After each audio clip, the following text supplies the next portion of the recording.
Friends இன்னைக்கு mutton gravy tips தான் நான் சொல்ல போகிறேன். மட்டன் கிரேவி எல்லாம் செய்கிறது தானே, இது என்ன புதுசுன்னு நினைப்பீங்க. அதுதான் இல்லை, இந்த மாதிரி நீங்கள் செஞ்சு பாருங்கள். இது வந்து போன்லெஸ் கறிக்கு பதிலாக இந்த மாதிரி எலும்பு கறியாக வாங்கிக்கிங்க. இது வந்து ரொம்ப அழகாக டேஸ்ட்டாக ரொம்ப நல்லா இருக்கும். இந்த மாதிரி நீங்கள் செஞ்சு பாருங்கள். இதில் வந்து நீங்கள் எப்போவுமே சேர்க்குற மசாலாவை நீங்கள் சேர்த்துக்கலாம். அது ஒன்றும் மாற்றம் இல்லை. யூஸ்வலாக எப்படி போட்டிங்களோ அதை மாதிரி பண்ணிவிட்டு இதுக்கு வந்து கறியோட நீங்கள் எந்த காய்கறி வேணாலும் நீங்கள் சேர்த்துக்கலாம். முருங்கைக்காய் இருந்தால் சேர்த்துக்கலாம், கத்திரிக்காய் இருந்தால் சேர்த்துக்கலாம், இல்லை சொரக்காய், இல்லை உருளைக்கிழங்கு எது இருந்தாலும் ஏதாவது ஒரு கறி வெஜ்ஜு சேர்த்துட்டு அதில் வந்து நீங்கள் மல்லிக்கு பதிலாக கசூரி மேத்தின்னு வருது. அது நீங்கள் கேட்டு வாங்கினீங்கன்னா கடையில் கொடுத்துருப்பாங்க, அந்த கொடுப்பாங்க.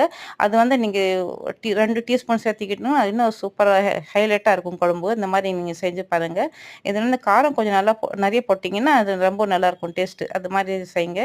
இது வந்து சைட் டிஷ்ஷாக நீங்கள் இட்லி, தோசை, பூரி, பரோட்டா, சப்பாத்தி இது எல்லாத்துக்கும் நீங்கள் வச்சுக்கலாம். இது ரொம்ப அருமையான ஒரு குழம்பு. இது ரொம்ப டேஸ்ட்டாக இந்த மாதிரி செஞ்சு பாருங்கள். பிடிச்சிருந்துச்சுன்னா என் சேனல் லைக் பண்ணுங்கள், ஷேர் பண்ணுங்கள், சப்ஸ்கிரைப் பண்ணுங்கள்.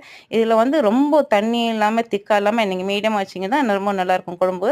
இது வந்து இந்த காய்கறிலாம் சேர்த்துட்டு நீங்கள் 5, 6 விசில் வச்சாலும் போதும். கரெக்டாக வரும். அளவு நல்லா கரெக்டாக வெந்து கரெக்டாக இருக்கும். இந்த மாதிரி நீங்கள் செஞ்சு பாருங்கள். பிடிச்சிருந்தா லைக் பண்ணுங்கள்.